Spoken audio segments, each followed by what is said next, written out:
In this video, we will be looking at the 19th century with the Great Reform Act of 1832 and the Chartist movement, calling for all men to have the right to vote.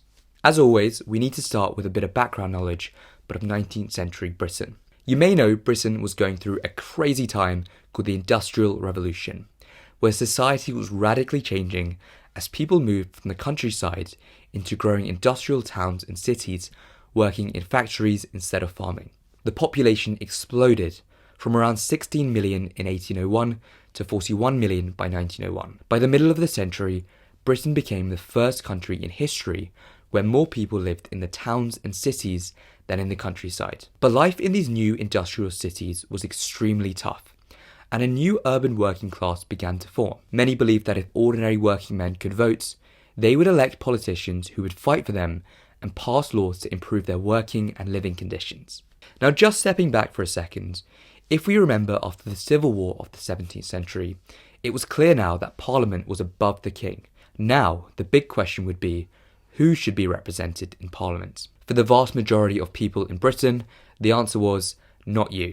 At the time, there were two major political groups. The Tory party represented the interests of the landed gentry, men whose wealth was tied to how much land they owned, whilst the Whigs, by contrast, represented the new class of industrial businessmen in Britain and was somewhat more open to reform. But Parliament as a whole was dominated by rich and powerful elites, and the electoral system explains why this was the case. First, who could vote? Voting was restricted by property qualifications, meaning only men with a certain amount of wealth could vote. Voting was also done in public, done at open-air meetings called hustings, where MPs would make their case for why you should vote for them, and then voters had to declare their choice out loud. This left the voting process open to bribery and intimidation, as you could pay or force someone to vote for a particular candidate. Second, MPs themselves were not paid, meaning only independently wealthy men could afford to enter politics. Finally, we have the infamous rotten boroughs,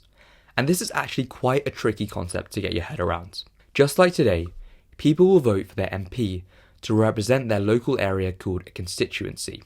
Today, all constituencies in Britain have roughly the same numbers of voters, which means that your vote should mean the same for wherever you are in the country. However, in industrial Britain, the constituency boundaries were incredibly outdated. They represented the population spread in Britain that were hundreds of years old before the Industrial Revolution, when people moved to the cities. This meant that rural areas were overrepresented in Parliament, and a vote in these rotten boroughs could be worth a lot more than a vote in towns and cities. And if people want, they could essentially buy a seat in Parliament. A famous example is Old Sarum in Wiltshire, which had virtually no residents, but still sent 2 MPs to Parliament, whilst major industrial cities like Manchester and Birmingham sent no MPs at all. So we have some big issues with the voting system, leading to growing demands for reform. An early flashpoint came in 1819 in an event known as the Peterloo Massacre.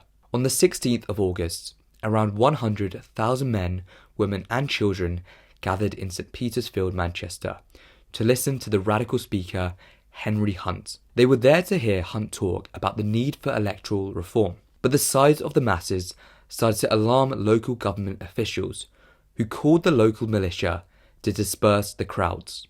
The problem was, these soldiers had been drinking. What should have been a fairly straightforward operation to arrest Hunt turned into a full-on cavalry charge as they attacked the peaceful crowd, killing 11 people and injuring at least 400 others, mainly from saber cuts. The Peterloo Massacre horrified reformers, but the government decided to double down and praise the officials and soldiers for their actions in Manchester.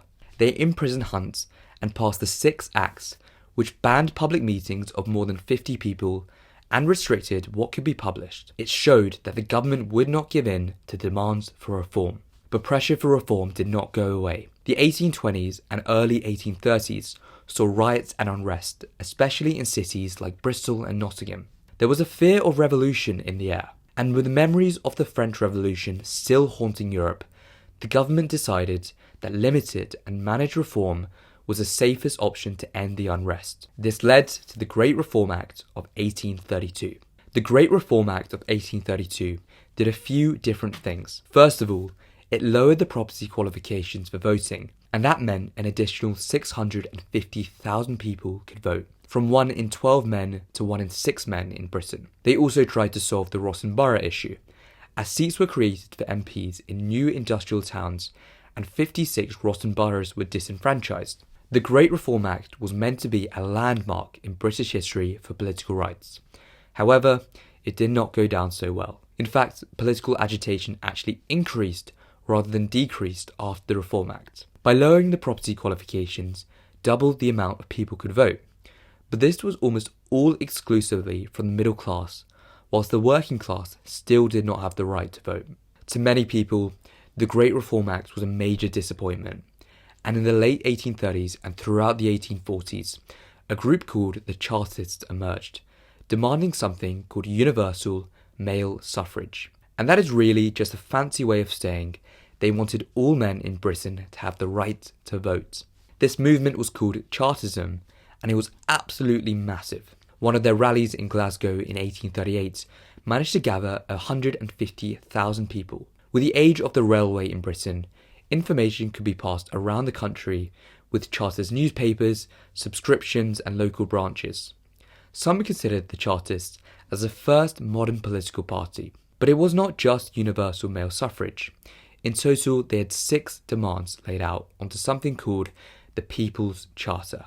The other demands included equal-sized electoral districts so that everyone's vote counted the same, the removal of property qualifications and payments to MPs to allow working-class people into Parliament. They also wanted secret ballots for a fairer electoral system, and finally, annual Parliament so that MPs are actually accountable to the people who voted for them.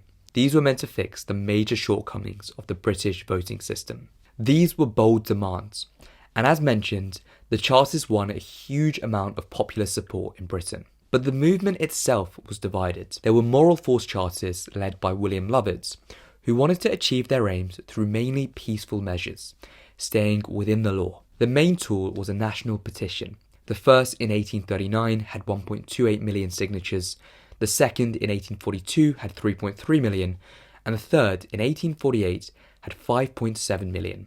Although some of these signatures may have been forged, it shows just how popular the Chartist movement was in Britain. On the other hand, you have the physical force Chartists, led by Fergus O'Connor, a charismatic speaker who wanted to use more violent measures to achieve his aims, such as starting the Newport Rising or the Birmingham Bull Ring riots. The government did not back down, however, and rejected every petition and crushed any disorder. The government were very careful not to create any martyrs of the Chartists, and instead of death sentences, they sent over 102 Chartists to Australia and many thousands more to prison in Britain. There were quite a few issues with the Chartist movement.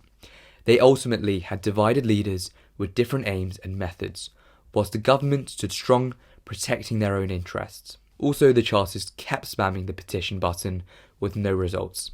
They presented 3 different petitions to government, and every time they were outright rejected, and the Chartists had no plan B.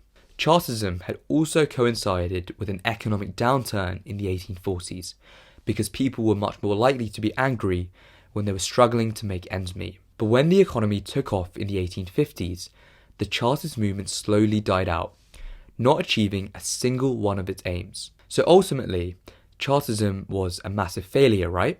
Well, that's where it's interesting. If we look at the significance, at the time, this is sort of the first modern political party with subscriptions, newspapers and branches. And we sort of have this political awakening of the working classes in Britain for the first time. In the long run, this feeds into trade unionism, which we will cover in a later video, but also with these demands, almost every single one of them was actually achieved within a few decades. Further Parliament Acts kept increasing the electorate in Britain, and the Secret Ballot Act of 1872 meant that all voting was to be done in private via secret ballots, which was probably the biggest step towards democracy in recent history. Annual parliaments was the only demand not achieved, and instead we have them every 5 years today. And so, though the Chartists were unsuccessful, in the long term they were extremely significant and laid the groundworks for democracy in Britain. That's all for this video, and in the next one we are going to be looking at the transatlantic slave trade.